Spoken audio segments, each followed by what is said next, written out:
Welcome to health time. ఈరోజు health టైమ్లో మనం మాట్లాడకపోతున్న టాపిక్ వచ్చేసి దంత సంబంధిత సమస్యలు. అసలు ఈ దంతాలు చాలా వరకు చాలా మందికి చిగుళ్లలో వాపు రావటం, లేకపోతే చిగుళ్ళ నుంచి రక్తం కారటం, అలాగే దంతాలకు సంబంధించి ఏదైనా సమస్య ఉన్నప్పుడు దవడలు అనేవి స్వెల్లింగ్ అనేది రావటం జరుగుతుంటుంది, విపరీతమైన పెయిన్ రావటం, ఏమి తినలేకపోవటం, ఇలాంటివి జరుగుతూ ఉంటాయి. అసలు రావడానికి గల కారణాలు ఏంటి? ఈ దంత సంబంధిత సమస్యలు ఎక్కువగా ఏజ్ గ్రూప్లో వాళ్ళకి ఎక్కువగా వస్తూ ఉంటాయి. ఇటువంటి విషయాలన్నీ మనకు తెలియజేయడానికి ఈరోజు మనతో పాటు ఉన్నారు డాక్టర్ రాజశేఖర్ గారు. సో వీరు వచ్చేసి హైదరాబాద్ లేజర్ డెంటిస్ట్రీ. సో వారిని అడిగి మరిన్ని విషయాలు మనం తెలుసుకుందాం. నమస్కారం డాక్టర్ గారు.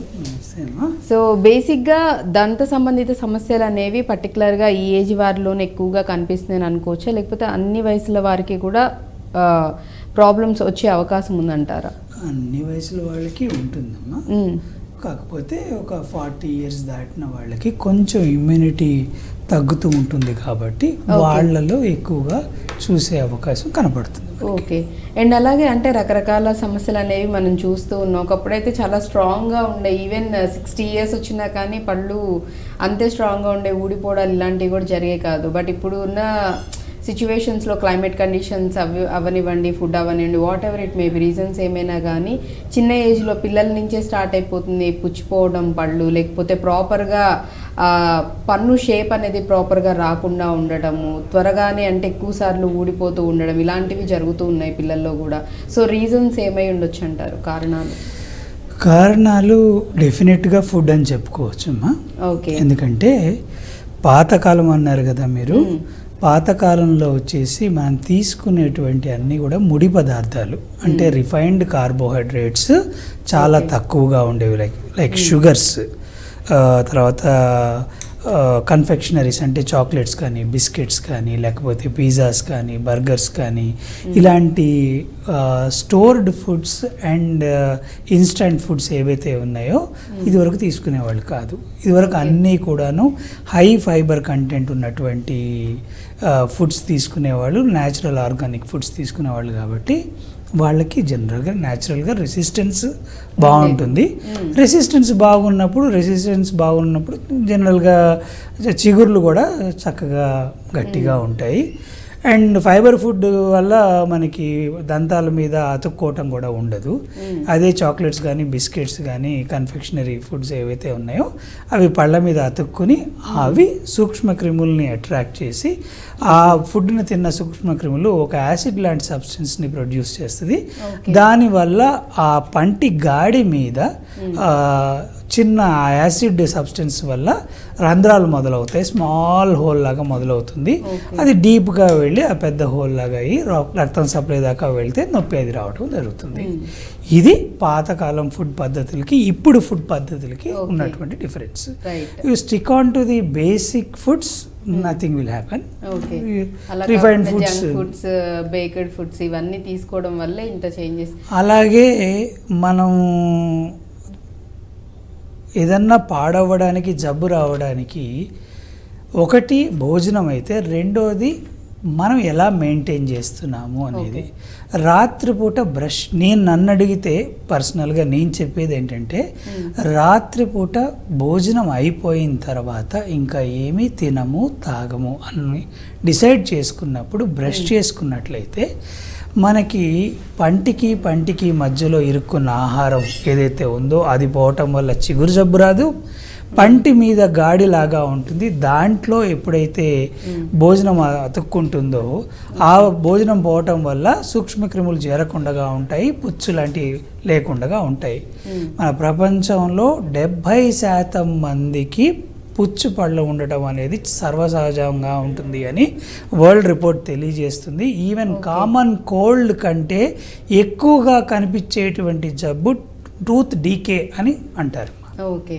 అండ్ అలాగే నేను ఇందాక మీతో అన్నాను కదా, పళ్ళు కూడా పైన అంటే ప్రాపర్ షేప్ నార్మల్గా పిల్లలకి వచ్చినప్పుడు ఇనిషియల్ నుంచి చిన్నగా స్టార్ట్ అవుతుంటాయి. ఇప్పుడు కొంతమంది పిల్లల్లో చూస్తుంటే పైన బాగానే ఉంటుంది, కింద వచ్చేసరికి మొత్తం అంతా ఏదో కొరికేసి మచ్చలుగా బ్లాక్ అన్ఈవెన్ గా ఉండడము, అన్ఈవెన్ గా గ్రోత్ అనేది ఉండడం లాంటివి కూడా జరుగుతుంది. అంటే రీజన్ ఇప్పుడు మీరు అన్నట్లుగా అగైన్ ఫుడ్డే అంటారా, లేకపోతే ఏమైనా జెనెటికల్ గా కూడా, లేకపోతే ఏమైనా అదర్ హెల్త్ ఇష్యూస్ అవన్నీ కూడా ఈ దంతాల మీద అట్లా ఇంపాక్ట్ చేసి గ్రోత్ లో ఏమైనా డిఫరెన్స్ రావడానికి కూడా పాసిబిలిటీస్ ఉన్నాయంటారా?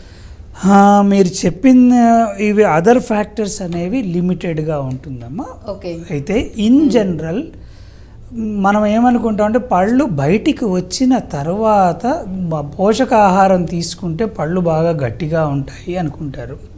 ఒక పన్ను రావటానికి కనీసం 6 నుంచి 8 నెలల ముందు నుంచే దానిపైన క్రౌన్ అంటారు, అంటే పన్ను పై భాగం తయారవటం జరుగుతుంది. ఈ తయారయ్యేటువంటి భాగం దగ్గర నుంచి అంటే మనకి 6 సంవత్సరాలకి మొదటి పన్ను పర్మనెంట్ పన్ను బయటకు వస్తుంది. అలాగే చిన్నపిల్లల్లో డెసిడ్యూస్ టూత్ అంటారు కదా, 1 ఇయర్ ప్లస్ ఆర్ మైనస్లో వస్తుంటుంది. దీనికి ఒక 6 నుంచి 8 నెలల ముందు నుంచే క్రౌన్ ఫార్మేషన్ జరుగుతుందన్నమాట. కొంతమందికి 1 ఇయర్ బిఫోర్ నుంచి కూడా జరగచ్చు. ఈ క్రౌన్ ఫార్మేషన్ తర్వాత దాని కింద ఉన్నటువంటి రూట్ ఫార్మేషన్ జరిగే టైంలో మీరు పోషకాహారం తీసుకున్నట్లయితే అంటే కాల్షియం రిచ్ ఫుడ్స్, తర్వాత చక్కటి విటమిన్స్ మినరల్స్ ఉన్నటువంటి ఫుడ్స్ తీసుకున్నట్లయితే ఫార్మేషన్ కరెక్ట్గా ఉంటుంది. సపోజ్ అదే టైంలో మనకి బోర్ వాటర్ తీసుకునే అలవాటు ఉండి అందులో ఫ్లూరైడ్ కంటెంట్ ఎక్కువ ఉన్నటువంటి వాటర్ తీసుకున్నట్లయితే కాల్షియంతో తయారవ్వాల్సినటువంటి పన్ను ఫ్లూరైడ్ అయాన్స్ తోటి తయారవుతుంది. ఈ ఫ్లూరైడ్కి కాల్షియం కంటే ఎక్కువ ఎఫినిటీ ఉంటుంది కాబట్టి ముందుగా అది ఫ్లూరైడ్ వచ్చి అందులో ఇరుక్కుంటుంది ఆ మెష్ వర్క్లో. ఇప్పుడు ఇది ఎలా తయారవుతుందంటే బిల్డింగ్ కట్టేటప్పుడు మనం స్లాబ్ వేసేటప్పుడు ఎలా వేస్తాము, ఐరన్ రాడ్స్ వేసి కట్టి దాంట్లో కాంక్రీట్ వేస్తాం. మనం పన్ను తయారయ్యేటప్పుడు కూడా ఆర్గానిక్ మ్యాటర్ ఎప్పుడు కూడా మెష్ వర్క్ లాగా తయారవుతుంది. దాంట్లోపల కాంక్రీట్ లాగా కాల్షియము లేకపోతే ఈ ఫ్లూరైడ్ అయాన్స్ ఇరుక్కుని గట్టి పడతాయి ఉంటాయి. దట్ ఈస్ కాల్డ్ మినరలైజేషన్ అంటారు. సో ఈ స్టేజ్లో కనుక ఫ్లూరైడ్ ఎక్కువ ఉన్న ఏరియాస్లో ఉంటే ఫ్లూరైడ్ గ్రౌండ్ వాటర్ కాకుండా ఫ్లూరైడ్ ప్యూరిఫికేషన్ చేసుకున్న వాటర్ తీసుకున్నట్లయితే ఇందాక మీరు చెప్పారు అనీవెన్ సర్ఫేసెస్ మచ్చలుగా రావటము ఇలా జరగకుండా ఉంటుంది. ఇంకొక కారణం ఏంటంటే గర్భిణీ స్త్రీలు లేకపోతే 2 ఇయర్స్ నుంచి ఒక 4 ఇయర్స్ 5 ఇయర్స్ 10 ఇయర్స్ లోపు పిల్లలు టెట్రాసైక్లిన్ ట్యాబ్లెట్స్ క్యాప్సూల్స్ కానీ లేకపోతే టెట్రాసైక్లిన్ రిలేటెడ్ మందులు కనుక వాడినట్లయితే అది కూడా ఈ చారలుగా రావడానికి అవకాశం ఉంటుంది. కొన్ని రకాల మెడిసిన్స్ వల్ల కూడా అట్లా ఉండే అవకాశం ఉంటుంది. కొన్నిసార్లు క్రానిక్ డిసీజెస్ వల్ల కానీ లేకపోతే బాగా సివియర్గా అంటే జబ్బుని క్రియేట్ చేసేటువంటి పరిస్థితులు ఏదన్నా ఉంటే ఆ ఏరియాల్లో ఆ టూత్లో ఆ ఏరియా ఇప్పుడు గోళ్ళ మీద ఎట్లయితే మనకి మచ్చలు కనపడతాయో ఆ గ్రోత్ పీరియడ్లో అట్లాగా పన్ను మీద కూడా కనపడే అవకాశం ఉంటుంది. ఓకే, పర్టికులర్ ఆ టైం పీరియడ్లో కనిపిస్తే మళ్ళీ ఒకవేళ మనం క్యూర్ అయిపోయిన తర్వాత మళ్ళీ వాటంతట అవే తగ్గిపోతాయి అంటారా? పన్ను మీద ఒక్కసారి తయారయ్యి బయటికి వచ్చింది అంటే మళ్ళీ పన్నులో మార్పు జరగదమ్మా. పైనుంచి ఏదో అంతే వన్స్ ఫర్ ఆల్ ఒక్కసారి ఒక షేప్లో ఒక సైజులో పన్ను బయటికి వచ్చింది అంటే ఇంకా మళ్ళీ మార్పు చెందటం ఉండదు. అరిగిపోతే సైజ్ తగ్గచ్చేమో కానీ పెరగటం కానీ లేకపోతే షేప్ మారటం కానీ అట్లా ఉండదు మనకి జనరల్గా. రైట్. అండ్ అలాగే ఇప్పుడు కూడా చాలామంది పిల్లల్లోనే చూస్తున్నాము పళ్ళు అంటే లోపల కింద జాస్లో నార్మల్గా మనకి పళ్ళ వరుస ఉంటుంది కానీ వాళ్ళకి వెనకాల కూడా పళ్ళు అనేవి అంటే చాలా ఎక్కువగా వచ్చేసేయడం అండ్ అలాగే పన్ను మీద పన్ను పైన దవడల్లో చూసుకున్నట్లయితే పన్ను మీద పన్ను అనేది ఎక్కువగా రావటం, దానివల్ల కూడా కొంతమంది అంటే తినేటప్పుడు లేకపోతే చిన్న చిన్న కారణాల వల్ల ఇబ్బందులు పడేవాళ్ళు కూడా ఉన్నారు. ఇవి ఏ కండిషన్స్లో అలా అంటే ఎక్స్ట్రా టీత్ అని అనుకోవాలా, వాటిని ఏ నేమ్తో పిలుస్తారు, అసలు అలా రావడానికి రీజన్? జనరల్గా పన్ను అనేది ఎలా వస్తుంది అంటే పాలపళ్ళు 20 కింద వరుసలో 20 పై వరుసలో వస్తాయి. పాలపళ్ళు సైజు చిన్న సైజులో ఉంటాయి. పాల పన్నుకు కూడా వేరు ఉంటుంది.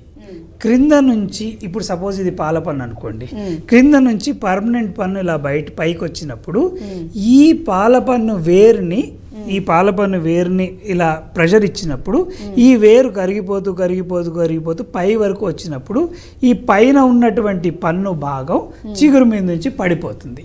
కరెక్ట్గా ఆ ప్లేస్లోకి ఇది బయటికి రావాలి. అయితే పాల పన్ను ఈ సైజులో ఉంటే పర్మనెంట్ పన్ను ఈ సైజులో ఉంటుంది, కొంచెం పెద్ద సైజులో ఉంటుంది. ఇలా బయటికి వచ్చినప్పుడు ఈ డిఫరెన్స్ ఎలా ఉంటుంది అంటే ఇది బయటికి వచ్చే టైంకి మన జాస్ కూడా పెరుగుతూ ఉంటాయి అన్నమాట. ఈ జా పెరగటము, ఈ మూమెంట్ ఈ సింక్రనైజ్డ్ వేలో జరుగుతుంటుంది. కొంతమందికి ఈ పాల పన్ను వేరు గట్టిగా ఉన్నా ఈ వచ్చేటువంటి పర్మనెంట్ పన్ను సరైన డైరెక్షన్లో లేకుండా లోపల పక్క నుంచి బయటికి వచ్చినా ఈ వేరు మీద ఒత్తిడి కలిగించకపోతే ఈ పన్ను అలాగే ఉంటుంది, దాని పక్క నుంచి ఇంకొక పన్ను వస్తుంది. ఇది వచ్చినప్పుడు రెండు వరుసలాగా కనపడుతుంది. కొంతమందికి కొంతకాలం తర్వాత అది ఊడి పడిపోతుంది. ఈ పడిపోయేది పాల పళ్ళు సెట్టు పర్మనెంట్ పళ్ళు వచ్చేవి ఎప్పుడు కూడాను 6 సంవత్సరాల తర్వాత 13 సంవత్సరాలు 14 సంవత్సరాల మధ్యలో మీరు చెప్తున్నటువంటి కండిషన్ కనపడుతుంది.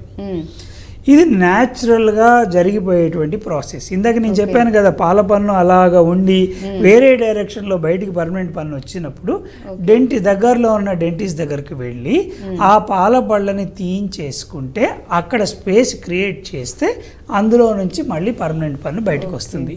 భగవంతుడు మనకి ఒక చక్కటి మెకానిజం ఇచ్చాడు. ఈ లిప్ మనకి ఎలాస్టిసిటీ ఉంటుంది, అలాగే టంగ్ కూడా ఎలాస్టిక్ రబ్బర్ లాగా ఉంటుంది. లోపల ఉన్నటువంటి టంగ్ బయటికి పుష్ చేస్తూ ఉంటుంది, బయట ఉన్న లింప్ లోపల లాగుతూ ఉంటుంది. ఈ రెండిటి మధ్యలో ఒక న్యూట్రల్ జోన్ ఏర్పడుతుంది. ప్రతి పన్ను కూడా ఆ న్యూట్రల్ జోన్లోకి వచ్చి ఆగుతుంది, అన్లెస్ ఎక్సెస్ ఫోర్స్ తోటి అది రెసిస్ట్ చేస్తే తప్పితే.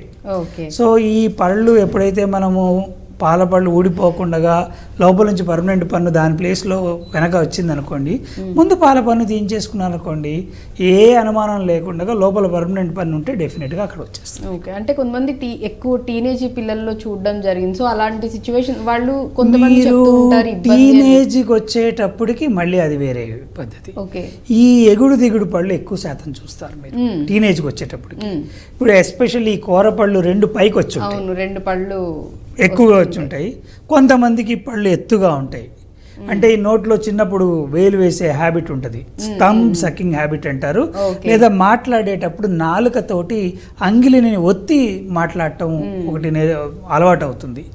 ఇది మనం 7 సంవత్సరాల వయసులో గనక removable appliance, habit breaking appliance ఇస్తే తగ్గిపోతుంది. అందుకనే ఇప్పుడు డెంటిస్ట్ అందరూ కూడాను ఏమంటారంటే, జనరల్గా ప్రాబ్లం వచ్చినప్పుడు డెంటిస్ట్ దగ్గరకు వెళ్ళకుండా 7 years బాబుకి స్టార్ట్ అయింది అంటే రెగ్యులర్గా ఆర్థోడాంటిస్ట్ని అవసరం ఉన్నా లేకపోయినా 1 సంవత్సరానికో 6 నెలలకో ఒకసారి ఆర్థోడాంటిస్ట్ చూపించాలి.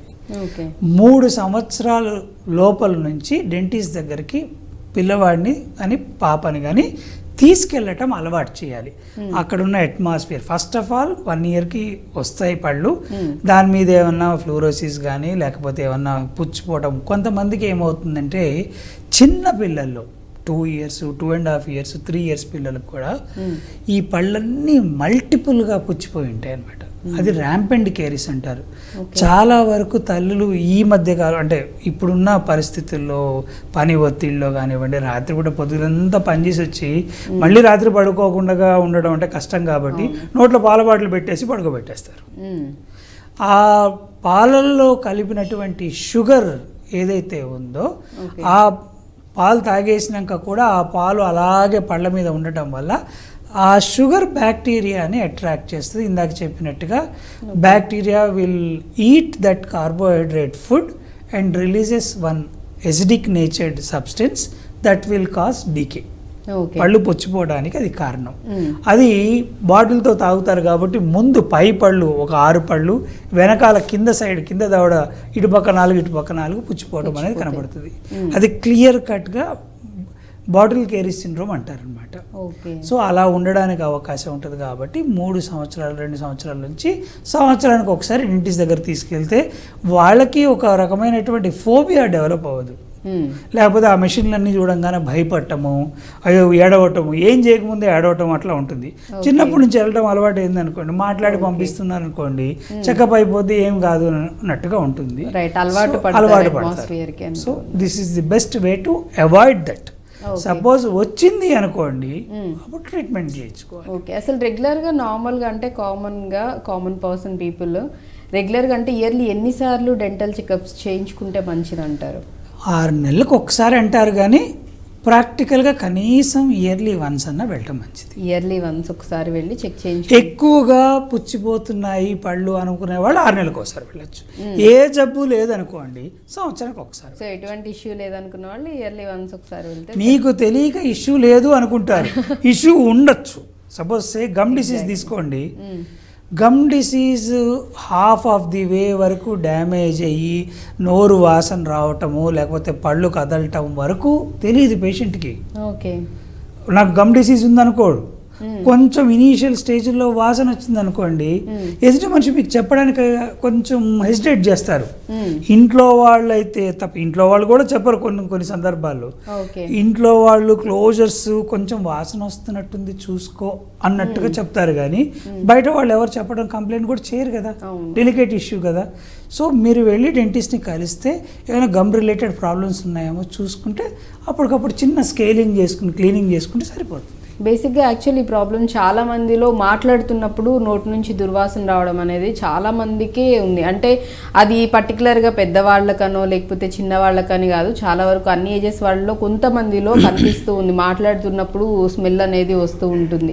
రీజన్ యాక్చువల్ అంటే గమ్కి సంబంధించిన ఇప్పుడు చెప్తానమ్మా. ఓకే, కారణం మనము నోట్లో 2 రకాలుగా మనం విభజించవచ్చు. ఓకే, ఒకటి టూత్ రిలేటెడ్ అంటే సాలిడ్ టూత్ సంబంధించిన జబ్బులు, అంటే డీకే కానివ్వండి, పన్ను విరిగిపోవటం కానివ్వండి, పన్ను సరిగ్గా తయారవపోవటం కానివ్వండి, పన్ను పైన కలర్ బాగోకపోవటం కానివ్వండి, ఎల్లో స్టింజ్ రావటం కానివ్వండి, ఇవి ఇది.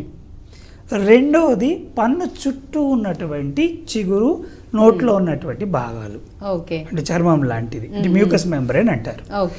దీనికి వచ్చినట్లయితే చిగుర్లు ఫస్ట్. చిగుర్లు ఈ మధ్య కాలంలో బాగా చిగుర్లు జబ్బు ఎక్కువ కనపడుతుంది. ఎలా అంటే చిగురు జబ్బు స్టార్ట్ అయ్యేటప్పుడు పంటికి చిగురికి మధ్యలో ఒక చిన్న జంక్షన్ ఇట్లా ఉంటుందమ్మా. ఒక న్యాచురల్ పాకెట్, ఒక 1/2 మిల్లీమీటర్ టు 1 మిల్లీమీటర్ పాకెట్ ఉంటుంది. అందులో నుంచి మనకి ఈ సెలైవా వస్తూ ఉంటుంది. దాంట్లో యాంటీబాడీస్ ఉంటాయి, రోగ నిరోధక శక్తి ఉంటుంది దానికి. రాత్రిపూట పడుకునేప్పుడు మళ్ళీ బ్రషింగ్కి రిలేట్ అవుతుంది ఇది. రాత్రిపూట పడుకునే ముందు బ్రష్ చేయకుండా పడుకుంటే అక్కడ కనుక భోజనం ఇరుక్కున్నట్లయితే అక్కడ చిగురు జబ్బు త్వరగా స్టార్ట్ అవ్వడానికి అవకాశం ఉంటుంది. ఎందుకు? రాత్రిపూట ఏ యాక్టివిటీ ఉండదు, మనం తినేసి పడుకుంటాం, బ్రషింగ్ చెయ్యము, సరే మాట్లాడము. మనం మాట్లాడుతున్నప్పుడు 3 లీటర్ల లాలాజలము ఫ్లో అవుతూ ఉంటుంది, సర్క్యులేట్ అవుతూ ఉంటుంది. సో ఈ లాలాజలంలో యాంటీబయాటిక్స్ ఉంటాయి కాబట్టి న్యాచురల్గానే డిసీజ్ని ప్రివెంట్ చేసే తత్వం ఉంటుంది. రెండవది, మనం ఉదయం లేవంగానే వాటర్ తాగుతాం, తర్వాత కాఫీ తాగుతాం, తర్వాత టీ తాగుతాం, తర్వాత టిఫిన్ తింటాము, టిఫిన్ తర్వాత భోజనం చేస్తాం, ఈ మధ్యలో వీలుంటే ఇంకేమైనా తింటూ ఉంటాం.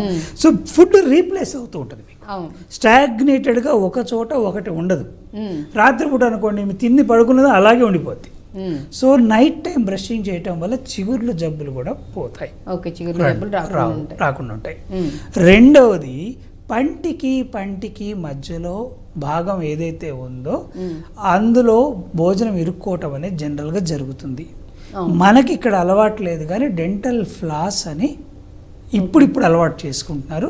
ఒక థ్రెడ్ లాంటిది ఉంటుంది, 2 పళ్ళ మధ్యలో క్లీన్ చేస్తే అక్కడ భోజనం ఇరుక్కున్నది కూడా క్లీన్ అవుతుంది అనమాట.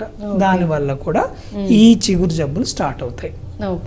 మూడోది, again coming back to immunity. మనం ఇప్పుడు తీసుకుంటున్నటువంటి భోజనం, ఆహారం మీ అందరికీ తెలుసు, ఎలా తింటున్నాము, ఏం చేస్తున్నాము అనేది. ఇమ్యూనిటీ సరిగ్గా లేకపోతే త్వరగా జబ్బులు వచ్చే అవకాశం, అన్ని జబ్బులు వస్తున్నాయి, దాంతోపాటు చిగురు జబ్బు కూడా వస్తుంది. ఇంకొక మేజర్ ఇష్యూ నేను గమనించింది ఏంటంటే, నా రీసెర్చ్ దీంట్లో లాస్ట్ 10 years నుంచి చూస్తే 95% చిగురు జబ్బులు ఉన్న వాళ్ళలో వైటమిన్ D3 తక్కువగా కనపడుతుంది. ఓకే. సో D3 లెవెల్స్ ఎప్పుడైతే డెఫిషియెంట్గా ఉంటాయో ఇమ్యూనిటీ పడిపోతుంది. యాక్చువల్గా చెప్పాలంటే D3ని చాలా కాలం క్రితం దీన్ని క్లాసిఫై చేసేటప్పుడు దీన్ని విటమిన్స్లో పెట్టాలా హార్మోన్స్లో పెట్టాలా అని చాలా డిబేట్ జరిగింది. ఓకే. D3 అనేది ఒక హోమియోస్టాసిస్ని క్రియేట్ చేసేటువంటి ఒక విటమిన్ అన్నమాట. అన్ని హార్మోన్స్ మధ్యలో ఇది కనెక్టింగ్ లింక్. అందుకనే ఈ అన్ని హార్మోన్స్ కరెక్ట్గా ఉండాలి అంటే D3 లెవెల్స్ కరెక్ట్గా ఉండాలి. బాడీ ఫంక్షన్స్ అన్నీ కరెక్ట్గా ఉండాలంటే D3 కరెక్ట్గా ఉండాలి. చాలామంది D3 ఎప్పుడు పడితే అప్పుడు వేసేసుకుంటూ ఉంటారు. D3 మామూలుగానే తినేస్తూ ఉంటారు. D3 తీసుకోవటానికి కొన్ని పద్ధతులు కూడా ఉంటాయి. యాక్చువల్లీ అది కూడా అంటే దేనిలో ఉంటుంది, ఎలా తీసుకోవాలనేది కూడా న్యాచురల్ పద్ధతుల్లో D3 అనేది ఫిష్ ఆయిల్లో కానివ్వండి, కొన్ని రకమైనటువంటి foods D3 enriched foods calcium and D3 కాంబినేషన్స్లో ఉంటాయి. అది నాన్ వెజిటేరియన్ కానివ్వండి, వెజిటేరియన్ కొంత తక్కువ లైక్ ఫ్లాక్స్ సీడ్స్ ఇట్లాంటి వాటిలో కొన్నిట్లోనే ఉండడానికి అవకాశం ఉంది. ఎక్కువ శాతం నాన్ వెజిటేరియన్లోనే ఉంటుంది. వెరీ మినిమల్ క్వాంటిటీ వెజిటేరియన్ ఫుడ్స్లో ఉంటుంది. And the other biggest source is sunlight. మనము ఫ్లాట్స్లో ఉంటాము, ఆఫీస్ ఏమో 4th ఫ్లోర్లో ఉంటుంది. అక్కడ సెల్లార్లో కార్ ఎక్కుతాము, ఇక్కడ సెల్లార్లో కార్ దిగుతాము, లిఫ్ట్ ఎక్కి పైకి వస్తాము. సన్ లైట్కి ఎక్స్పోజర్ ఉండదు. కాస్త ఎక్స్పోజర్ ఉన్న సన్ స్క్రీన్ పూసుకుని వస్తాము, ఆ కొంచెం కూడా రాదు. ఇంకేముంటుంది, D3 ఉండదు. పోనీ నాన్ వెజిటేరియన్ కోడిగుడ్డు లేకపోతే చికెన్ ఇంకోటి అనుకున్నాను అనుకోండి, కోడిని కూడా బయటికి రానివ్వట్లేదు. దానికి పెట్టే గుడ్లో కూడా వైటమిన్ D3 తక్కువ ఉంటుంది. అన్ని ఆర్టిఫిషియల్ థింగ్సే ఎక్కువ శాతం కనబడుతున్నాయి. కాబట్టి ఎవ్రీ అడల్ట్ ఒక్కసారి D3 చెక్ చేసుకుని D3 కరెక్ట్గా ఉంటే ఏం ప్రాబ్లం లేదు. ఒకవేళ D3 తక్కువగా ఉన్నట్లయితే మన పాతకాలంలో సూర్య నమస్కారాలు చేసేవాళ్ళు ఓన్లీ అంగవస్త్రం కట్టుకుని నీళ్ళల్లో వదులుతూ తర్పణం వదులుతూ సూర్యోదయం టైంలో చేసేది. అబ్జార్ప్షన్ మ్యాక్సిమం అబ్జార్ప్షన్ ఆ టైంలో ఉంటుంది. మీరు గమనించుంటారు, చిన్నపిల్లలందరినీ కూడా ఎండలో పసిపిల్లల్ని పెడతారు. ఇప్పుడంటే నియోనాటల్ యూనిట్స్, యూవీ లైట్ దీంట్లో పెడుతున్నారు. కానీ పాత రోజుల్లో అన్నంతా కూడా పొద్దున పూట 8 గంటల లోపల సూర్యరశ్మికి ఎక్స్పోజ్ చేసి that is the best time. ఇకపోతే D3 ట్యాబ్లెట్ కానీ సాచెట్ కానీ ఎలా వేసుకోవాలి అంటే D3 is a fat soluble vitamin. కాబట్టి నీళ్ళతో వేసుకుంటే అబ్జార్ప్షన్ ఉండదు. ఇది అందరు ఫిజిషియన్స్ చెప్తారు. చక్కగా కడుపు నిండుగా తిన్న తర్వాత ఉదయం పూట మాత్రమే వేసుకోవాలి. దట్టు మంచి ఫ్యాటీ ఫుడ్, ఆయిల్ ఫుడ్ కానీ, లేదా మీకు అవకాశం ఉంటే 2 చెంచాలు మంచి ఆవు నెయ్యి కానీ లేకపోతే ఆర్గానిక్ నెయ్యి కానీ వేసుకుని దాంతోపాటు వేసుకున్నాను అనుకోండి, 80% అబ్జార్ప్షన్ రేటు మారుతుంది. విధానం అనేది కంప్లీట్లీ నార్మల్ టాబ్లెట్స్ కి దీనికి చాలా ఉంటుంది. Of course I'm not a physician, but తెలిసిన నాలెడ్జ్ చెప్పకుండా ఉండలేకపోతున్నాను కాబట్టి చెప్తున్నాను. ఇంకొకటి, ఉదయం పూట మాత్రమే విటమిన్ D3 తీసుకోవటానికి కారణం ఏంటంటే D3 తీసుకోగానే ఒక రకమైన ఉత్తేజంగా ఉంటారు, నిద్ర రాదు. రాత్రి కూడా D3 వేసుకుంటే నిద్ర పట్టకుండా ఉంటుంది మీకు. సో నైట్ టైం వేసుకోవాకండి D3, ఉదయం పూట మాత్రమే వేసుకోండి. Full stomach fatty food, D3 absorption will be more. Breakfast చేసిన తర్వాత కొంచెం బ్రేక్ఫాస్ట్ మంచి హెవీగా కుదిరితే ఆయిలీదో, అంటే బేసిక్ ఇప్పుడు వాళ్ళకి చెప్పాల్సిన అవసరం కూడా లేదు, ఆల్మోస్ట్ అంతా ఫ్యాటీ ఫుడ్, ఆయిలీ ఫుడ్ అనేది ఎక్కువ తీసుకుంటూ ఉన్నారు. అండ్ మీరు ఫుడ్ గురించి చెప్తున్నప్పుడు కూడా చాలా వరకు ఇది కూడా చెప్పాలనిపించింది. ఇప్పుడు చూస్తే late night early morning 4 AM అని ఫుడ్ అని, 4 AM బిర్యానీ అని, ఇట్లా డిఫరెంట్ వస్తున్నాయి. లేట్ నైట్స్ కూడా నా టాపిక్ కాదు కానీ అంటే యాక్చువల్లీ రిలేట్ అవుతుందని నాకు అనిపించింది. ఎందుకంటే మీరు అన్నట్లుగా ఆఫ్టర్ నైట్ తర్వాత మనం పడుకోబోయే ముందు ఇంకా మళ్ళీ ఏం తీసుకోము, తిన్న తర్వాత పడుకుంటాము. సో ఇంకా కంప్లీట్గా ఏమి తీసుకునేది ఏమి ఉండదు కాబట్టి అంత ఎఫెక్ట్ ఉండదని అంటున్నారు. బట్ ఇప్పుడు అంతా మారిపోయింది. చెప్తానమ్మా, నేను చెప్పడానికి మేజర్ రీజన్ యాక్చువల్గా జబ్బులు రావడానికి ఇదే కాదు, ఏ జబ్బైనా రావడానికి ఒక మనిషికి బయలాజికల్ క్లాక్ సర్కేడియం రిథమ్ అంటారు. రైట్. ఈ సర్కేడియన్ రిథమ్ ఏంటంటే, పశుపక్షుల్ని చూడండి, తెల్లవారంగానే పక్షి ఎగిరి బయటికి వెళ్ళిపోతుంది. తర్వాత చీకటి పడేటప్పటికి గూటికి వచ్చేస్తుంది. మన బ్రెయిన్లో ఒక మెలటోనిన్ అనే పిగ్మెంట్ రిలీజ్ అవుతుంది. ఈ మెలటోనిన్ ఏదైతే పిగ్మెంట్ రిలీజ్ అవుతుందో మైండ్ని కామ్గా ఉంచేస్తుంది, నిద్ర రావడానికి సహాయపడుతుంది. At the same time other advantages are immunity levels. Okay, మీకు లాస్ట్ టైం కోవిడ్ టైంలో చాలా వరకు మెలటోనిన్ ట్యాబ్లెట్స్ ఇచ్చేవాళ్ళు అనమాట, ఇమ్యూనిటీ పెరుగుతుందని బూస్టర్స్.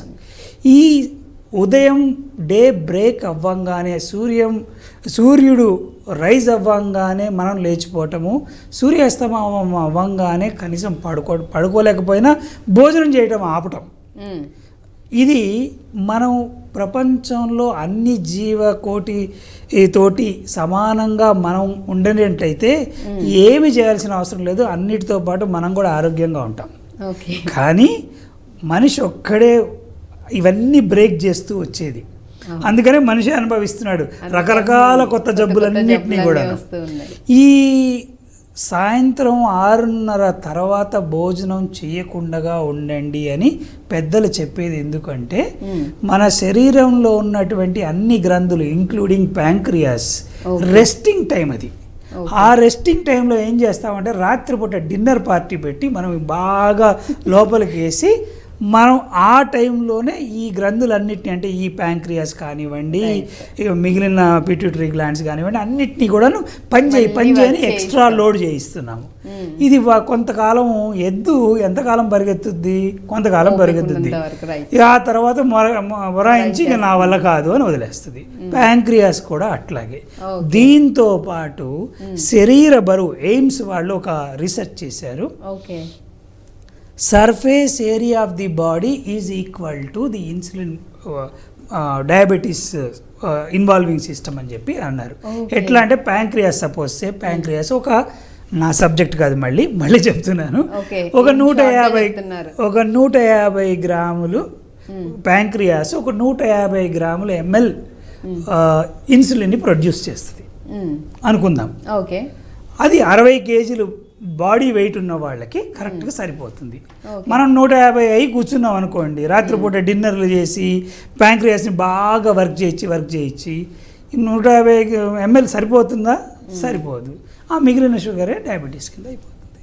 సో అన్ని రకాల హెల్త్ ఇష్యూస్ రావడానికి కూడా రీజన్ ఈ సర్కేడియం రిథమ్ని గనక మీరు ఫాలో అవుతే, ఉదయం సూర్యుడు రైజ్ అవ్వంగానే మీరు రైజ్ అవ్వటము, బ్రష్ చేసుకోవటము, భోజనం టిఫిన్ చేయటము, ఈ సిస్టమ్ అయ్యి సూర్యుడిని ఒక 2 minutes to 20 minutes స్టేర్ చేస్తే కళ్ళల్లో ఉన్నటువంటి ఈ రెటినాలో ఉన్నటువంటి కోన్స్, రాడ్స్ అండ్ కోన్స్ ఏవైతే ఉన్నాయో యాక్టివేట్ అయ్యి రోజంతా యాక్టివ్గా ఉండడమే కాకుండా రాత్రిపూట మెలటోనిన్ని ప్రొడ్యూస్ చేసేటువంటి గుణం కూడా ఉంటుందన్నమాట.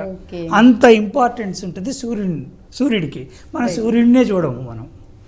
సో ఈ రోజుల్లో చూడడం యాక్చువల్లీ చాలా తక్కువ. So you have to stare at the sun for at least 10 minutes when you wake up. 20 degreesలో ఉన్నప్పుడు, ఎల్లో కలర్లో ఉన్నప్పుడు. సో విటమిన్ D3 అంటే ఓన్లీ దంతాలకి సంబంధించిన టోటల్ బాడీకి కూడా, అంటే సూర్యరశ్మి అనేది మన బాడీ మీద పడితే చాలా చాలా మంచిదని చెప్తున్నారు. చాలా రకాల హెల్త్ ఇష్యూస్ కూడా ఉండవంటున్నారు. అండ్ అలాగే ఈ క్వశ్చన్ కూడా అడగడానికి రీజన్ ఏంటంటే ఇష్టానుసారంగా ఫుడ్ అనేది ఎప్పుడు పడితే అప్పుడు తినేయడము, ఏ టైంలో లేట్ నైట్స్, ఎర్లీ మార్నింగ్స్ అని దానికంటే ఒక టైం టేబుల్ ప్రాసెస్ అనేది లేకుండా తినేస్తున్నారు. ఓన్లీ అంటే ఇన్సైడ్ బాడీ లోపల హెల్త్ ఇష్యూస్ అనే కాదు, టోటల్గా మన సిస్టమ్ బాడీయే ఎఫెక్ట్ అయ్యే ఛాన్సెస్ ఉన్నాయని చెప్తున్నారు.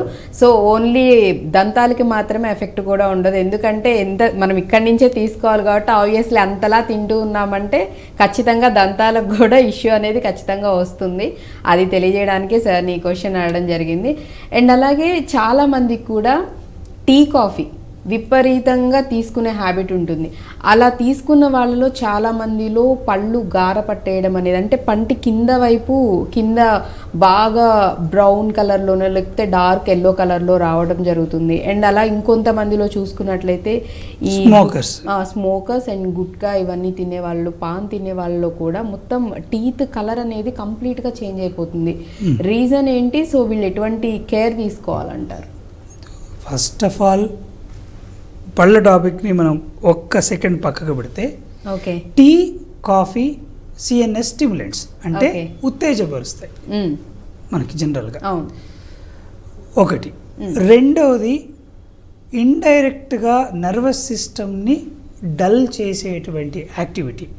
ఇప్పుడు మిగిలిన అన్ని జంతువులు, ఇప్పుడు డాగ్ కానీ స్నేక్ కానివ్వండి, జరగబోయే సౌండ్స్ కానివ్వండి, ఇంకోటి కానివ్వండి, కొంచెం అట్మాస్ఫియర్ ఏదన్నా చేంజెస్ జరగంగానే యానిమల్స్కి ముందు పసిగడతాయి. ఇమీడియట్గా తెలుసు. మనం పసిగట్టం. ఎందుకంటే ఈ టీలు, కాఫీలు ఇవి తాగడం వల్ల మన సిస్టము డల్ అయిపోతుంది. మనం న్యాచురల్గా ఉన్నప్పుడు మనం కూడా పసిగట్టేవాళ్ళం. ఇప్పుడు రాను రాను రాను రాను మన అడ్వాన్స్మెంట్ పేరుతోటి చేస్తున్నాం. టీ, కాఫీ తాగినప్పుడు షుగర్, క్రిస్టలైన్ షుగర్ మనకి చక్కగా వేసుకుని తాగుతాం. అవును, ఇంకా ఎక్కువ వేసుకుంటారు. ఈ క్రిస్టలైన్ షుగర్ మనం ఇదివరకు భారతదేశంలో ఎక్కడ క్రిస్టలైన్ షుగర్ కానీ షుగర్ క్యూబ్స్ కానీ వాడిన ఇది దాఖలాలు లేవు. ఓకే. ఓన్లీ బెల్లం మాత్రమే వాడేవాళ్ళు. అంటే సారీ, ఇది డెంటిస్ట్రీకి సంబంధించింది కాకపోయినా ఒక్క వాల్యుబుల్ పాయింట్ ఒకటి యాడ్ చేస్తాను. ఆ తర్వాత we'll shift back to dentistry. ఈ క్రిస్టలైన్ షుగర్ బ్రిటిషర్స్ వచ్చినాక తీసుకొచ్చిన, అలవాటు చేసిన ఒకటి షుగరు, రెండు టీ, కాఫీ. ఈ రెండు వాళ్ళు అలవాటు చేసినాయి. చేసి వెళ్ళిపోయారు. కానీ 70 సంవత్సరాలు అయినా సరే వదలకుండా మనం దాన్ని చక్కగా కాపాడుకుంటూ వస్తున్నాం.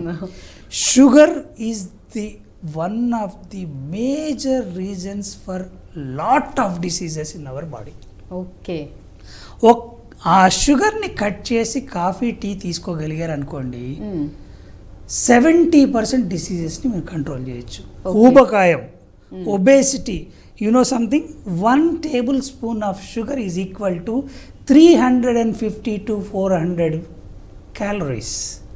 అంటే ఒక 45 నిమిషాలు నడిచిన తర్వాత ఒక కప్పు టీ తాగితే చాలు. 45 నిమిషాలు నేను నడిచింది మొత్తం పోయినట్లకి.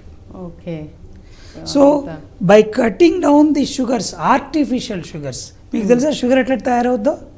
షుగర్ కేన్ జ్యూస్లో నుంచి ఉన్న మినరల్స్ అన్నిటినీ అలాగే ఉంచి తయారు చేసేది బెల్లం.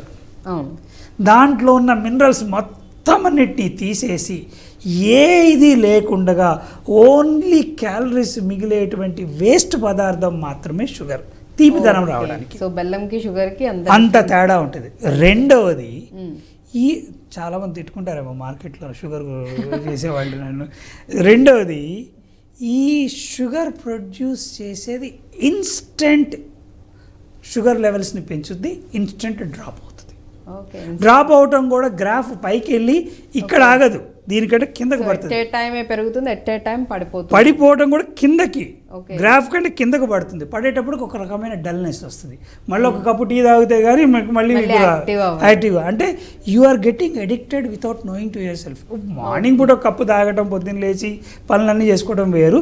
నేను మాట్లాడేది రిపీటెడ్గా తాగేటువంటి విషయాల గురించి మాట్లాడుతాను. అండ్ దట్ అది కూడా యాక్చువల్లీ డాక్టర్ ఇంకోటి కూడా చెప్పారు, షుగర్ లేకుండా టీ, కాఫీ మీరు తీసుకుంటే no problem, no issues.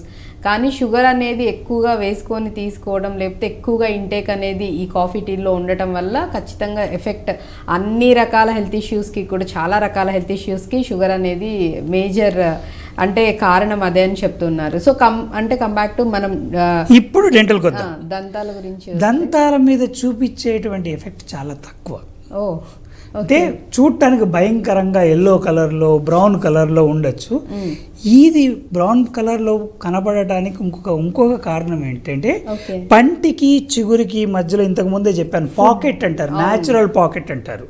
1 millimeter pocket ఉంటుంది కదా, అక్కడ లాలాజలంలో ఉన్నటువంటి సాల్ట్స్ అక్యూములేట్ అయ్యి ఆ లేయర్స్గా టార్టార్ అంటారు. మనకు జనరల్ వర్డ్స్లో టార్టార్ అంటారు. క్యాలిక్యులస్ అని కొంతమంది అంటారు. ఈ క్యాలిక్యులస్ అంటే ఒక సున్నం పెచ్చ లాంటిది అనమాట. దాని మీద ఈ కలర్ యాడ్ అయ్యేటప్పటికి బాగా పెచ్చలుగా బాగా కనపడుతుంది.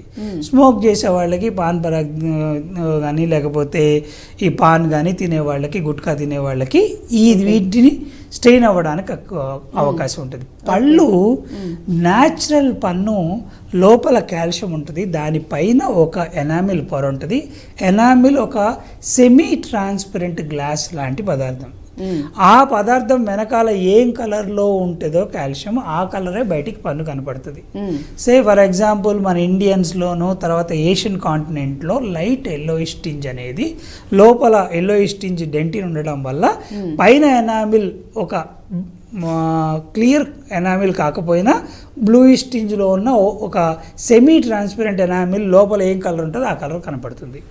ఆఫ్రికన్స్ని తీసుకున్నారు అనుకోండి తెల్లటి వైట్ ఉంటుంది, తర్వాత అమెరికన్స్ తీసుకున్న గ్రేయిష్ వైట్ నుంచి ఎల్లోయిష్ వైట్ వరకు ఉంటుంది.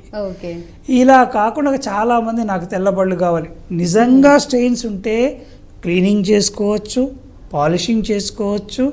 బ్లీచింగ్ అని ఒక పద్ధతి ఉంది, కెమికల్ బ్లీచ్ ఉంటుంది, లేజర్ బ్లీచ్ ఉంటుంది. ఈ రెండు లేకుండా ఓజోన్ బ్లీచింగ్ అని అది కూడా ఉంది, విచ్ ఇస్ వెరీ ట్రీట్మెంట్స్ అయితే డిఫరెంట్ దానికి depends upon the treatment. First basic అయితే ఈ పెచ్చలు పాచి ఏదైతే ఉందో దాన్ని శుభ్రపరచుకోవాలి, ఫస్ట్ క్లీన్ చేయించుకోవాలి, which is the causative factor for gum disease. అంటే చిగురు జబ్బు స్టార్ట్ అవ్వటానికి పునాది ఎక్కడి నుంచి స్టార్ట్ అవుతుంది. ఓకే, సో పళ్ళు ఎందుకు 6 నెలలకు ఒకసారి సంవత్సరానికి ఒకసారి డెంటిస్ట్ దగ్గరికి వెళ్ళమంటారంటే ఇది చూడటానికి. ఒకవేళ ఇది ఉంటే మనం చక్కగా క్లీన్ చేసేస్తే సింపుల్గా క్లీనింగ్ తోటి అయిపోతుంది. చిగురు జబ్బు వచ్చినాక దానికి పెద్ద పెద్ద ట్రీట్మెంట్లు చేసుకునే కంటే ఇది important. Brushing and visiting dentist regularly. Brushing అంటే చాలా మంది నేను ఈ పేస్ట్ వాడుతున్నాను, నేను ఆ పేస్ట్ వాడుతున్నాను, అది కూడా అంటే నాకు ఆ క్వశ్చన్ కూడా వచ్చింది. చాలా మందిలో ఉన్న సందేహం ఏంటంటే సాల్ట్ అనేది అంటే పేస్ట్లో కొంచెం సాల్ట్ వేసుకొని కనుక మనం బ్రష్ చేసుకున్నట్లయితే కనుక ఏదన్నా పళ్ళ మీద ఇందాక మీరు చెప్పినట్లు పాచి నాచులాగా ఏమన్నా అది పోతుందని అంటూ ఉంటారు. కొంతమంది అలా చేసే వాళ్ళు కూడా ఉన్నారు. అంటే అది కరెక్టే అంటారా అనేది ఒక డౌట్. అండ్ అలాగే ఇంకొంతమంది చెప్పేది ఏంటి అంటే ఎక్కువగా బ్రషింగ్ అనేది విపరీతంగా చేస్తే కూడా మీరు ఇందాక చెప్పారు ఒక గ్లాస్ టైప్ లేయర్ లాగా ఉంటుంది అని, సో దానికి కూడా ఎఫెక్ట్ అవుతుంది అని చెప్పేసి ఇంకొంతమందిలో అది సందేహం, అనుమానాలు అలా కొంతమందిలో ఉన్నాయి. Salt is definitely a very good thing to use. Okay, కానీ గళ్ళుప్పు నూరి చేతిలో వేసి బొగ్గుతో కలిపి రుద్దుతాను అంటే ఎనామిల్ అరిగిపోతుంది.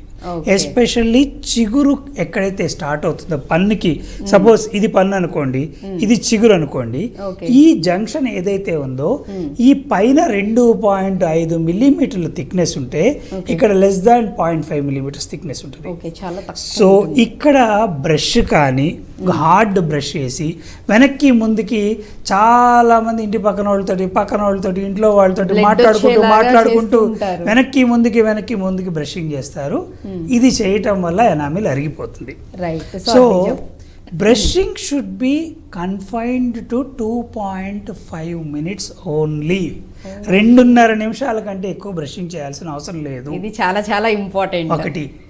రెండోది, సాల్ట్ పేస్ట్లో సాల్ట్ లేకపోతే సాల్ట్ అద్దుకుని అది కరిగిపోయేంత వరకు ఉన్న తర్వాత కరిగిన తర్వాత బ్రష్ చేసుకొని ఏమీ ప్రాబ్లం లేదు. సాల్ట్ ఉన్న బ్రష్ టూత్ పేస్ట్లే కొనాల్సిన అవసరం లేదు. అయితే ఈ సందర్భంగా చాలా కంపెనీలు వాళ్ళు తిట్టుకోవచ్చేమో నన్ను, అంటే ఇటువంటి టూత్ పేస్ట్ వాడితే కూడా మంచిది అనేది కూడా చాలా మందికి క్వశ్చన్ మార్క్ లా ఉంది. సో దానికి కూడా మీరు చెప్తే ఇప్పుడు 90% to 95% type of brushing, time of brushing. Okay, ఒక చిన్న ఎగ్జాంపుల్ చెప్తాను. స్నానం చేసేటప్పుడు ఎంత బాగా రుద్దుకుని స్నానం చేసామో 2 పూట్ల స్నానం చేసామా లేదా ఇంపార్టెంట్. అంతేగాని క్యామీ సోప్ వాడామా, లక్స్ సోప్ వాడామా, డో సోప్ వాడామా అనేది కొంతవరకు ఒక 5% వరకు దాని రోల్ ప్లే చేస్తుంది. టూత్ పేస్ట్ కూడా అంతే. బ్రషింగ్ ఎలా చేసాము, ఎన్నిసార్లు చేస్తున్నాము, అంటే రాత్రిపూట కూడా చేస్తున్నామా లేదా, అది ఇంపార్టెంట్. ఏ పేస్ట్ వాడినా 5% నుంచి 10% డిఫరెన్స్ కనపడచ్చు. అది ఆయుర్వేదిక్ కానివ్వండి, అలోపతిక్ టూత్ పేస్ట్లు కానివ్వండి, మార్కెట్లో ఏదైనా. టూత్ పేస్ట్ అంటే సిలికా పౌడర్, వెజిటబుల్ ఆయిల్ అంటే ఒక బాడీ ఇవ్వడానికి వెజిటబుల్ ఆయిల్, ఫ్లేవరింగ్ ఏజెంట్, ఇది 3 కాంబినేషన్ టూత్ పేస్ట్. ఓకే, దానికి డిఫరెంట్ కలర్స్ కలపచ్చు, డిఫరెంట్ ఫ్లేవర్స్ కలపచ్చు, డిఫరెంట్ చిన్న చిన్న యాంటీ మైక్రోబియల్ ఏజెంట్స్ కలపచ్చు, ఏమన్నా చేసుకోవచ్చు. బేసిక్గా అయితే ఈ 3 ఉంటాయి. సో మనము ఎంత బాగా బ్రష్ చేశాము పైకి కిందకి సర్క్యులర్ మోషన్లో పళ్ళ మధ్యలో ఉన్నటువంటి ఇరుక్కున్న భోజనాన్ని ఫ్లాసింగ్ చేసామా లేదా, రాత్రిపూట బ్రషింగ్ చేస్తున్నామా లేదా, నైట్ బ్రషింగ్ 60 నుంచి 70% జబ్బులన్నిటినీ కూడా ప్రివెంట్ చేస్తుంది. Okay, so that is more important than what type of toothpaste you are using. Okay, so అంటే ఏ టైప్ ఆఫ్ టూత్పేస్ట్ యూస్ చేయాలనే సందేహం ఉన్న వాళ్ళందరికీ చాలా క్లియర్గా అర్థమయ్యేలా చెప్పారు. సో 2 పూట్ల చేయాలి అండ్ ఎంతసేపు చేస్తున్నాం అనేది కూడా ఇంపార్టెంట్ చెప్పారు. సో ఆల్మోస్ట్ 2 minutes వరకు, అంతకు మించి చాలా వరకు నిజంగానే డాక్టర్ గారు ఎక్కువసేపు చేయటం వల్ల విపరీతంగా రబ్ చేయటం వల్ల ఏమో అంటే గమ్స్లో మేబీ క్రాక్స్ లాగా వచ్చి కొంతమంది భగవంతుడు అన్నీ కూడా మనకి చక్కగా 100 సంవత్సరాలకు తగ్గట్టుగా ఇస్తాడు. మన దాన్ని రుద్ది 30 సంవత్సరాలకే పోగొట్టేస్తాం. తర్వాత సెన్సిటివ్ అంటాము, లేకపోతే సెంక్విలెఫ్ అంటాము, లేదా కాల్గేట్ సెన్సిటివ్ అంటాము. అది డీసెన్సిటివ్ టూత్ పేస్ట్లు వాడుతూ ఉన్నాము. అరగొట్టడం ఎందుకు, ఇవన్నీ వాడుకోవడం ఎందుకు, జాగ్రత్తగా బ్రషింగ్ చేసుకుంటే అయిపోతుంది. ఇప్పుడు కోర్స్ ఇప్పుడు జనరేషన్కి ఎట్లాగో కొంతవరకు డ్యామేజ్ అయింది. కనీసం పిల్లలకి ఎందుకు ఇంత చెప్తున్నా అంటే, నేను 200 స్కూల్స్లో క్యాంప్స్ చేశాము purely to educate the next generation. కనీసం వాళ్ళు పెద్దగా అయితే వాళ్ళ పిల్లలకు చెప్తారు. ఇప్పుడు మేము చెప్పిన మాటలు ఏవైతే ఉన్నాయో స్కూల్స్లో వాళ్ళు పెద్దగా వాళ్ళకి పిల్లలు పుట్టారనుకోండి, నెక్స్ట్ జనరేషన్ ఎడ్యుకేట్ అవుతారు. కాబట్టి వీఆర్ టేకింగ్ స్కూల్స్. పెద్దవాళ్ళకి చెప్తే ఈ చెవులోంచి విని చెవులోంచి వదిలేస్తారు, ఎక్కువ వినరు, అంటే పెద్దగా పట్టించుకోరు. అదే పిల్లలకి మనం ఏదైనా చెప్పామనుకోండి, ఒక్కసారి వాళ్ళ బ్రెయిన్లో కూర్చుంది అనుకోండి, జీవితకాలం అది క్యారీ అవుతుంది. సో అందుకని పిల్లల్ని కాన్సన్ట్రేట్ చేస్తాను. అండ్ అలాగే చాలా మందిలో కూడా చిగుర్లు వాపు రావడం అనేది, అక్కడంతా రెడ్డిష్గా అయిపోవడం, కొంతమందికి ఆ టచ్ చేసినప్పుడు కూడా అంటే పెయిన్ విపరీతంగా రావడం, బ్లడ్ కూడా రావడం అనేది జరుగుతూ ఉంటుంది. కారణం ఏంటంటారు? చెప్తానమ్మా. చిగురు జబ్బు రావటానికి ఫస్ట్ భోజనం, ఇరుక్కున్న భోజనం మనం మాట్లాడుకుందాం. ఓకే, తర్వాత మనం ఇంతకు ముందే మాట్లాడుకో ఇమ్యూనిటీ. 2, డయాబెటీస్ ఉన్న వాళ్ళల్లో చిగురు జబ్బులు 25 రెట్లు ఎక్కువ స్ప్రెడ్ అవుతాయి. 1x నార్మల్ ఇండివిజువల్లో ఉంటే కాంప్రమైజ్డ్ ఇమ్యూనిటీ ఉన్న డయాబెటిక్ పేషెంట్స్లో 25x ఫాస్ట్గా పెనిట్రేట్ అవుతాయి. సో చిగురు జబ్బుని మనం మీకు అర్థం అవ్వడానికి టెక్స్ట్ బుక్ లాగా కాకుండా జనరల్గా ప్రజలకు అర్థం అవ్వడానికి 3 కేటగిరీస్ చేద్దాం. 4వది సివియర్ కేటగిరీ కింద పెట్టుకుందాం. ఫస్ట్ కేటగిరీ ఏంటంటే చిగుర్లు వరకు మాత్రమే కొంచెం ఇన్ఫెక్షన్ స్టార్ట్ అవుతుంది. ఆ స్టేజ్లో కొంచెం చిగుళ్ళు కొద్దిగా వాస్తాయి, ఎరుపు రంగులో ఉంటాయి. బ్రషింగ్ చేసినప్పుడు కొంచెం ఊస్తే పేస్ట్లో సన్నటి జీరలాగా, రక్తపు జీరలాగా ఉంటుంది. అది ఫస్ట్ స్టేజ్. ఓకే, ఆ స్టేజ్ చిగురు పైననే ఉంటుంది, ఇన్ఫెక్షన్ కిందకి ఇంకా వెళ్ళదు. సో ఈ టైంలో మనం ఏం చేస్తామంటే ఆ మౌత్ వాష్, ఈ మౌత్ వాష్, పేస్ట్లు మారుస్తారు, అడ్వర్టైజ్మెంట్లు చూసి ఇంకా చాలా పనులు చేస్తూ ఉంటారు. సో ఆ జబ్బు ఆ స్టేజ్లో ఆగకుండా, ఈ పాచి ఏదైతే పట్టిందో డెంటిస్ట్ దగ్గరకు వెళ్ళకుండా, క్లీన్ చేయించుకోకుండా వదిలేస్తే నెక్స్ట్ ఆ చిగురు జబ్బు కాస్త క్రింద ఉన్నటువంటి పంటికి ఎముకకి మధ్యలో ఉన్న పెరిడాన్షియం అంటారు. అంటే జనరల్గా అపోహ ఏముంటుందంటే ఎముక సాకెట్ ఇట్లా ఉంటే పన్నుని ఇట్లా పట్టుకుని డైరెక్ట్గా ఎముకలో ఉంటుంది అని అంటారు. కాదు, ఈ ఎముకకి సాకెట్కి అంటే ఎముకకి ఈ పన్నుకి మధ్యలో ఒక ఫైబర్స్ ఉంటాయి, పెరిడాంటల్ లిగమెంట్ అంటారు. కొన్ని లక్షల ఫైబర్స్ ఉంటాయి. ఇవి షాక్ అబ్జార్బర్ లాగా పనిచేస్తాయి. న్యాచురల్ పన్నును పట్టుకుని ఇట్లా ఊపినా సరే ఒక 0.3 to 0.5 మిల్లీమీటర్స్ ఊగటం అనేది జనరల్గా జరుగుతుంది. ఓకే, సో ఇది షాక్ అబ్జార్బర్ లాగా పనిచేస్తుంది, సెన్సరీ ఫంక్షన్ కూడా చేస్తుంది అనమాట. ఆ లిగమెంట్ అంటుకుంటుంది. అది అంటుకున్న తర్వాత క్రింద ఉన్న ఎముక కూడా కొంత భాగం ఇన్ఫెక్ట్ అవుతుంది. అయినప్పుడు కొంచెం బ్యాడ్ బ్రీత్ రావటం మొదలవుతుంది, ఇంకొంచెం స్వెల్లింగ్ కనపడుతుంది. ఇందాక న్యాచురల్ పాకెట్ అనుకున్నాం కదా, పన్ను దగ్గర కొంచెం ఒక 1 మిల్లీమీటర్ పాకెట్ అని, అది 3 మిల్లీమీటర్ల వరకు లోపల దాటుతుంది అనమాట. ఇంకా ఇన్ఫెక్షన్ లోపలికి వెళ్తూ ఉంటుంది, పాచి ఇంకా లోపలికి వెళ్తూ ఉంటుంది. సో పాకెట్ అనేది ఇంకా సెకండ్ స్టేజ్ ఇదంతా రైట్. ఈ సెకండ్ స్టేజ్లో స్మెల్ రావటం స్టార్ట్ అవుతుంది. ఆఫ్ కోర్స్ స్మెల్ రావడానికి టాన్సిలైటిస్, తర్వాత lung infections, stomach related issues, liver disorders, ఇవన్నీ ఒక 100 తీసుకుంటే ఒక 20% అందులో ఉంటే 80% లోకల్ ఫ్యాక్టర్స్ నుంచే వస్తుంది. ఓకే. సో చిగుర్లు మేజర్గా, తర్వాత టాన్సిలర్ ఏరియా నుంచి వస్తుంది లోకల్ ఫ్యాక్టర్స్. చిగుర్లకు సంబంధించి 80% వాటి వల్ల వస్తుంది, మిగిలిన 20% అదర్ ఏవైతే చెప్పారో ఇష్యూస్ వాటి వల్ల జనరల్ వైజ్ వస్తుంది. ఓకే. సో ఈ వచ్చినప్పుడు కనీసం ఇప్పుడైనా డెంటిస్ట్ దగ్గరకు వెళ్ళాలి, క్లీనింగ్ చేయించుకుని మళ్ళీ చిగురు నార్మల్సీకి వచ్చేటట్టుగా ఏదన్నా మందులు రాసిస్తే వాడుకుంటూ చేయించుకుంటే సరిపోతుంది. స్కేలింగ్ అంటారు, డీప్ క్లీనింగ్ అంటారు. అది పాతకాలంలోనేమో ఈ సికిల్ లాంటి ఇన్స్ట్రుమెంట్, అంటే కొడవల్ లాంటి ఇన్స్ట్రుమెంట్ లాగా ఒకటి ఉంటుంది అనమాట, దాంతో గీకటం చేస్తారు చేసేవాళ్ళు డీప్ క్లీనింగ్. ఇప్పుడేమో లేజర్ డీప్ క్లీనింగ్ చేస్తారు, వెరీ కంఫర్టబుల్. ఇంజెక్షన్ కూడా చేయాల్సిన అవసరం లేదు, స్ప్రే చేస్తాం, లేజర్ పాస్ చేయగానే. కొంతమందికి అదే పుచ్చుపళ్ళు ఉన్నాయంటే అక్కడ చిగురు దగ్గర ఇంజెక్ట్ చేస్తారు, విపరీతమైన పెయిన్ ఉంటుందని కొంతమంది. ఇంజెక్షన్ ఉండదు. సో అటువంటి అపోహలు అయితే భయాలు ఏం పెట్టుకోవద్దు, అసలు అలాంటివి ఏమి ఉండవని చెప్తున్నారు. అండ్ అలా ఇంకొంతమందిలో కూడా వెనక దంతాలు ఏవైతే ఉన్నాయో ఎక్కువ మీరు అన్నట్లుగా ఇనీషియల్లో పుచ్చిపోవడం అనేది చాలా మంది కూడా ఫస్ట్ ఇక్కడ ఎక్కువగా ఉంటుంది. ఇప్పుడు మనము గమ్ డిసీజ్ లో ఉన్నాం కదా, 2 స్టేజ్లకు వచ్చాం కదా, ఈ 3-4 స్టేజ్లు అయిపోయినాక మళ్ళీ మీ టాపిక్కి వెళ్ళిపోదాం. మళ్ళీ ఇప్పుడు ఈ స్టేజ్లో కూడా అశ్రద్ధ చేస్తే ఇంకా లోపలికి వెళ్ళి, ఇప్పుడు పన్ను ఇలా ఉందనుకోండి, బయటికి కనిపించే భాగము, ఇప్పుడు నా చెయ్యి ఎముక పట్టుకుంది అనుకుందాం, ఈ గమ్ ఇన్ఫెక్షన్ ఎముకకి ఇన్ఫెక్షన్ మారి ఒక పొర వదిలేస్తూ ఉంటుంది. ఈ మెత్తబడిపోయి ఎముక వదిలేస్తే ఈ పన్ను కింద ఇంత పొడవు ఏదైతే వేరుంటుందో ఈ వేరు సపోర్ట్ పోయేటప్పటికి ఊగటం మొదలవుతుంది. అది 1 millimeter to 2 millimeters ఊగుతూ ఉంటుంది. ఈ stage third stage, bone destruction. 20 to 50% bone destruction ఉంటుంది, కొంతమందిలో 70 to 80% కూడా చూడొచ్చు.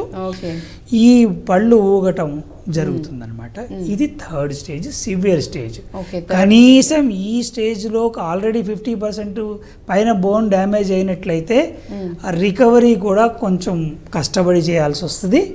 రెండోది బోన్ గ్రాఫ్టింగ్ ప్రొసీజర్స్, ఇంకా మిగిలిన ప్రొసీజర్స్ కూడా చేయాల్సి వస్తుంది. ఇది కూడా వదిలేశారనుకోండి, ఏదో ఒక రోజున అన్నం తినేటప్పుడు ఒక పోపు గింజ కానీ లేకపోతే గట్టి వస్తువు కానీ కటక్కన కొరకంగానే ఒక పన్ను కదిలి వాపు వస్తుంది. అప్పుడు జనరల్గా పేషెంట్స్ పరిగెత్తుకుని డెంటిస్ట్ దగ్గరికి వెళ్తారు. వెళ్ళేటప్పటికి మొత్తం అన్ని పళ్ళు అదే పరిస్థితికి వచ్చి ఉంటాయి. అప్పుడు డెంటిస్ట్ కూడా ఏం చేయలేరు. ఒక దాంతో స్టార్ట్ అయ్యి మిగిలిన వాటికి కూడా అన్ని చిగురు జబ్బు స్పెషాలిటీ ఏంటంటే అన్ని పళ్ళకు వస్తుంది. పుచ్చు పన్ను ఒకే పన్ను పుచ్చిపోద్ది, పుచ్చు పన్ను ఫస్ట్ నొప్పి కలగజేస్తుంది కాబట్టి పరిగెత్తుకుని డెంటిస్ట్ దగ్గరికి వెళ్తాం. చిగురు జబ్బుకి నొప్పి ఉండదు, కొంచెం ఇబ్బంది, ఏదైనా బ్రష్ చేస్తే రక్తం కారటం, వాసన రావటం ఉంటుంది. లాస్ట్ స్టేజ్లో నొప్పి వస్తుంది. ఆ టైంకి అన్ని పళ్ళు దెబ్బతినిపోయి ఉంటాయి. 70% మంది చిన్న వయసులో ఉన్న వాళ్ళు, ఫుల్ డెంచర్స్ పెట్టుకునే వాళ్ళు చిగురు జబ్బు వల్లనే పళ్ళు పోగొట్టుకుంటారు. Genetical factor, food, immunity and hygiene, ఈ 4 ఫ్యాక్టర్స్ వల్లే ఇది జరుగుతుంది. ఓకే. సో వీటి వల్ల యాక్చువల్లీ చిగుర్ల సమస్యలు ఎక్కువగా రావడం, అంటే వాపు కానీ లేకపోతే బ్లడ్లా రావడానికి కారణాలు చెప్తున్నారు. సో 4th స్టేజ్ అంటే ఆబ్వియస్లీ ఒక్కదాంతో పోతుంది. అంటే మనకి ఏదైనా ఒక పన్ను దగ్గర ఇబ్బంది అని అనిపించినప్పుడు మనం ఇమీడియట్గా రియాక్ట్ అయ్యి చూపించుకున్నట్లయితే ఆ ఒక్కదాంతోనే ట్రీట్మెంట్ చేయించుకుంటే అయిపోతుంది. బట్ అలా నెగ్లెక్ట్ చేసి అది 3rd to 4th స్టేజ్ వరకు వచ్చిందంటే ఆబ్వియస్లీ మిగిలిన పళ్ళన్నీ కూడా మొత్తానికి ఎఫెక్ట్ ఉంటుందని చెప్తున్నారు. కాబట్టి ఒకవేళ ఇటువంటి సమస్యతో ఎవరైనా సఫర్ అవుతున్నా ఇమీడియట్గా డాక్టర్ని అయితే కన్సల్ట్ అవ్వండి. అండ్ అలాగే ఇందాక నేను అన్నట్లు చిగుర్లు కాదు, లాస్ట్ ఏవైతే దంతాలు ఉన్నాయో వాటిల్లో చాలా మందికి ఎక్కువ ఇటు లాస్ట్ నుంచి 2 and left and right side 2 sides పైన దంతాలలో కూడా పుచ్చిపోవడం అనేది జరుగుతూ ఉంటుంది. పుచ్చిపోవటం కంటే ఎక్కువ శాతం వంకరగా రావటం జ్ఞానదంతాల ప్రాబ్లం కనపడుతుంది. ఈ మధ్య కాలంలో ఎక్కువగా మేము చూస్తుంది ఏంటంటే, మీ ఇందాక చెప్పాను, జా గ్రోత్, పళ్ళు రావటము అన్నీ ఒక సింక్రనైజ్డ్ ఎఫెక్ట్. ఆ క్రియేషన్లో అట్లా ఉంది, ఒక పద్ధతి విధానం అయితే ఉంది. ఇప్పుడు ఏమైంది, మనము జనరేషన్స్ పెరుగుతున్న కొద్దీ ఈ జా సైజు పెద్ద సైజు కాస్త చిన్నగా అయిపోతున్నాయి. ఓకే. కానీ సెట్ మాత్రం 32 పళ్ళు ఉంటాయి. సో దాంట్లో 32 అంటే 4 తీసేయండి, 28 పళ్ళకు బయటికి రావడానికి అయితే ప్లేస్ ఉంది. ఆ లాస్ట్ దంతాలు ఏవైతే కింద ఇటుపక్క పైన ఇటుపక్క లెఫ్ట్ రైట్ 2 ఉంటాయి కదా, విజ్డమ్ టీత్, 4 విజ్డమ్ టీత్, అవి రావడానికి స్పేస్ లేకపోయేటప్పటికి అవి వంకరగా వస్తున్నాయి. సగమే బయటికి కనపడతాయి, సగం బయటికి రావు. ఇది ఇలా వచ్చినప్పుడు ఇది నొక్కుతూ ఉంటే ఈ వెనకాల ఈ మంచి పన్నుకు రంధ్రం పడుతుంది ఒకటి. ఇలా అడ్డంగా ఉన్నప్పుడు ఇక్కడ భోజనం ఇరుక్కుని అక్కడ ఇన్ఫెక్షన్ వచ్చి దవడ వాస్తూ ఉంటుంది. మీరు ఇందాక అడిగిన పాయింట్ అదే. సో ఇది కారణం. సో అలా విజ్డమ్ టూత్ ఏదన్నా వంకరగా వచ్చినట్లయితే అది మిమ్మల్ని ఇబ్బంది పెట్టకపోతే పర్వాలేదు, కానీ ఒకవేళ ముందు పన్నును నొక్కుతూ ముందు పన్నును డ్యామేజ్ చేస్తున్నట్లయితే, లేదా 1 లేదా 2 సార్లు కంటే ఎక్కువ వాపు వచ్చినట్లయితే దాన్ని సర్జికల్ రిమూవల్ చేయించుకుని తీయించుకోవటం మంచిది. సర్జరీ కొంచెం ఇబ్బంది, ఏ సర్జరీ కూడా కంఫర్టబుల్గా ఉండదు. కానీ ఇప్పుడు తీయకపోతే ఏమవుద్దంటే, ఇవాళ తీయాల్సింది సపోజ్ ఒక 10 సంవత్సరాల తర్వాత తీసారనుకుందాం, ఎక్కువ amount of infections, number of infections వస్తాయి. ఈ ఇన్ఫెక్షన్ వచ్చిన ప్రతిసారి యాంటీబయాటిక్ వేస్తాం. యాంటీబయాటిక్కి మీ శరీరం ఎట్లా రియాక్ట్ అవుతుందో మీకు తెలుసు. నంబర్ ఆఫ్ యాంటీబయాటిక్స్ వాడటం మంచిది కాదు, అంత ఎక్కువ నంబర్ ఆఫ్ టైమ్స్ వాడకూడదు. 2 పెయిన్ కిల్లర్స్ కూడా అన్నిసార్లు వాడకూడదు. 3 అమౌంట్ ఆఫ్ బోన్ డ్యామేజ్ చాలా ఎక్కువగా జరుగుతుంది. కొన్నాళ్ళు పోయినాక యాంటీబయాటిక్స్ కూడా పనిచేయటం మానేస్తాయి. నోరు తెరవకుండా బిగుసుకుపోతుంది ఇక్కడ కండరం కూడా. అలాంటప్పుడు మళ్ళీ ఐవి యాంటీబయాటిక్స్ ఇచ్చి నోరు తెరిచి ఎక్సర్సైజ్ చేసి అప్పుడు సర్జరీ చేయాల్సి వస్తుంది. ఇలాంటివి లేకుండా ఇప్పుడు అన్ని భరించి లాస్ట్కి మళ్ళీ చేసుకోవాల్సి వస్తుంది. ఎలాగైనా చేయాలి. అదేదో ఇనిషియల్ ముందే చేయించుకున్నట్లయితే కొంచెం ఇబ్బంది అనిపించినప్పుడే త్వరగా మనం అంటే అర్థం చేసుకొని ఇమీడియట్గా డాక్టర్ని కన్సల్ట్ చేయించుకుంటే సో అంత ఎఫెక్ట్ ఇప్పుడు ఏవైతే చెప్పారో ఈ ఇబ్బందులన్నీ పడాల్సిన అవసరం ఉంది. అలా అని జ్ఞానంతో ఉన్న ప్రతివాడు పీకించుకోవాలి, సర్జరీ చేయించుకోవాలని కూడా అంటలా. అది మీకు ట్రబుల్ క్రియేట్ చేస్తుంది అని ఎక్స్రేలో చూపించినట్లయితే, ట్రబుల్ క్రియేట్ చేస్తున్నట్టుగా వాపు వచ్చినట్లయితే సర్జరీ చేయించుకోండి అంటున్నాను. లేకపోతే కంఫర్టబుల్గా ఉండండి. రైట్. అంటే మీరు ఒకవేళ సందేహంతో వచ్చినా చెక్ చేసిన తర్వాత కన్ఫర్మేషన్ డాక్టర్ మీకు చెప్తారు కాబట్టి, ఒకవేళ వాళ్ళు క్లియర్గా చెప్తారు కదా మీకు ఇబ్బంది అవుతుందంటే ఆబ్వియస్లీ సజెస్ట్ చేస్తారు సర్జరీని, లేదు అంటే కనుక అవసరం లేదనంటే చెప్పి పంపిస్తారు కాబట్టి సో నో ఇష్యూస్. కానీ మీకు నిజంగా ఇబ్బంది అని అనిపించినప్పుడు మీరు ఓన్గా డెసిషన్ అనేది తీసుకోకుండా డాక్టర్ని అయితే మస్ట్ అండ్ షుడ్గా కన్సర్న్ అవ్వాలి. వెళ్ళి చూపించుకుంటేనే వాట్ ఈజ్ వాట్ అనేది తెలుస్తుంది, రీజన్ ఏంటి, ప్రాబ్లం ఏంటి అనేది మనకి తెలుస్తూ ఉంటుంది. కౌంటర్ పర్చేస్ మెడికేషన్ని వీలైనంత వరకు అవాయిడ్ చేయండి. మెడికల్ షాప్కి వెళ్ళి 2 నొప్పి గోళీలు ఇవ్వు, నాకు వాపు వచ్చింది మంచి గోళీ ఇవ్వు, రైట్. ఇంకా 3 minutes. ఓకే. సో అట్లా అంటే మీరు ఓన్గా డెసిషన్ తీసుకోవద్దు. చాలామంది కూడా డాక్టర్ గారు మీరు అన్నట్లుగానే కొంచెం వాపు రావడము లేకపోతే పెయిన్ అనేది రాగానే చాలామంది ఎవరిని అడగకుండా బ్లైండ్గా పెయిన్ కిల్లర్స్ యూజ్ చేయడం ఇలాంటివి చేసేవాళ్ళు కూడా చాలామంది ఉన్నారు. సో అవన్నీ యాక్చువల్లీ అట్లాంటి పనులు ఏవి చేయొద్దని చెప్తున్నారు. ఎందుకంటే అసలు అక్కడ ప్రాబ్లం ఏంటనే తెలియకుండా మనం ఓన్గా డెసిషన్ తీసుకొని పెయిన్ కిల్లర్స్ యాక్చువల్లీ సర్జరీస్కైనా కానీ చేసిన తర్వాత కూడా ఎక్కువ పెయిన్ కిల్లర్స్ అనేవి బాడీకి మంచిది కాదని చెప్తున్నారు. కాబట్టి సో మీకు ఒకవేళ ఇబ్బంది అనిపిస్తే మాత్రం మీరుగా డెసిషన్ తీసుకొని మీరే మెడిసిన్స్ తీసేసుకోవడం లాంటివి అయితే చేయకండి. దానివల్ల అనవసరంగా లేనిపోని సైడ్ ఎఫెక్ట్స్, హెల్త్ ఇష్యూస్ కూడా వస్తాయి. కాబట్టి కొంచెం కేర్ఫుల్గా ఉండటం చాలా మంచిది. సో ఇటువంటి జాగ్రత్తలు అండ్ అలాగే ఆహార విషయానికి వచ్చేస్తే మనం వాటికి సంబంధించిన దాంతో ఎండ్ చేద్దాం. బేసిక్గా ఫుడ్ అనేది ఇంపార్టెంట్. దట్టు ఫుడ్ తీసుకునే దానిలో కూడా ఇప్పుడు మీరు చెప్తున్నట్లు ఎక్కువ షుగర్ ఉన్నవి తీసుకోవటం వల్ల ఖచ్చితంగా దంతాలకు ఎఫెక్ట్ అనేది ఉంటుందని చెప్తూ ఉన్నారు. సో ఎటువంటి ఆహారం కూడా ప్రిఫర్ చేయాలి, ఏది తీసుకుంటే మంచిదంటారు? వీలైనంత వరకు నేచర్కి దగ్గరగా ఉన్నటువంటి ఆహారాలు తీసుకుంటే బెటర్. రిఫైన్డ్ కార్బోహైడ్రేట్స్, కన్ఫెక్షనరీస్ తీసుకోకుండా ఈవెన్ అంటే అన్యూజువల్ టైమ్స్లో ఎస్పెషల్లీ మిడ్ నైట్ టైమ్స్లో తీసుకునేవి ఆపితే బాగుంటుంది. ఓకే. ఇంకా పోతే ఇప్పుడు చాలా నేను ఎందుకు ఇంత డీటెయిల్గా మాట్లాడగలుగుతున్నా అంటే basically I'm a biological dentistry practising person. Okay. అంటే బయాలజికల్ డెంటిస్ట్రీ అనేది మన దేశంలో I think I will be the first or the maybe second person అయి ఉండొచ్చు.